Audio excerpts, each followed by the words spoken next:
আমাদের ইন্ডিয়াতে gift Nifty এখন 700 পয়েন্ট নিচে ট্রেড করছে। এরকমটির কারণ কি? কিছুক্ষণ আগে ইন্ডিয়ার একটা প্রেস রিলিজ হয়েছে, যেখানে ইন্ডিয়ার গভর্নমেন্ট থেকে জানানো হয়েছে যে আমাদের কাছে যত পরিমাণ তেল আছে, রিজার্ভে যে পরিমাণ তেল আছে ক্রুড অয়েল, তাতে ইন্ডিয়াতে 7 থেকে 8 সপ্তাহ মতো চলবে। এর বেশি কিন্তু আমাদের কাছে রিজার্ভে তেল নেই। এই নিউজ আসার পরের থেকে আমাদের গিফট নিফটিতে একটা রিফ্লেকশন দেখা গেছে যে এখানে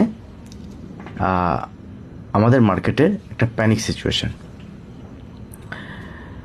লাস্ট 2-4 দিন ধরে ইসরায়েল আমেরিকার দ্বারা যে সমস্ত অ্যাটাক হয়েছে ইরানের বিভিন্ন অংশে, তার মধ্যে আমাদের ইন্ডিয়ার একটা পোর্ট, চাবাহার পোর্ট, সেটাও ইসরায়েলের মিসাইল অ্যাটাকে প্রায় বেশ কিছু ধ্বংস হয়েছে।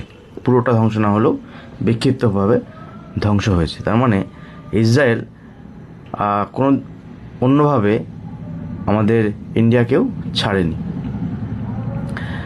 যদি আমরা অন্যভাবে দেখি তাহলে ইরান 14টি কান্ট্রিতে, যেগুলোতে ইউএসের এয়ারবেস আছে, ইউএসের ডিফেন্স আছে, সেই জায়গাগুলোতে কিন্তু অ্যাটাক করেছে সারাউন্ডিং ইরান।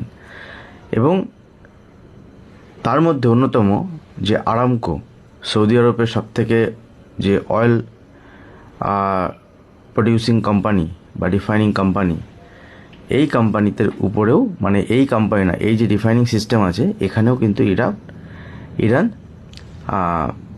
ড্রোন অ্যাটাক বলুন বা মিসাইল অ্যাটাক করেছে, এবং সেখানে সে সিস্টেম পুরো বন্ধ।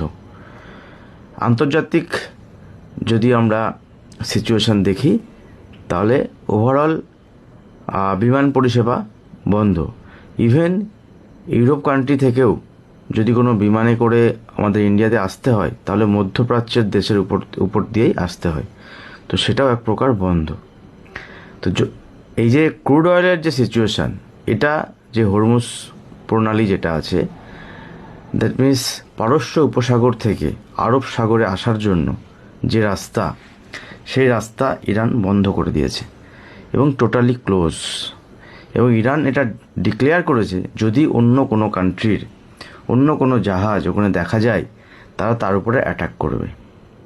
তো এইরকম পরিস্থিতিতে ইন্ডিয়ার যে গভর্নমেন্ট, সে তো কোনো কথাই বলে না, চুপচাপ আছে।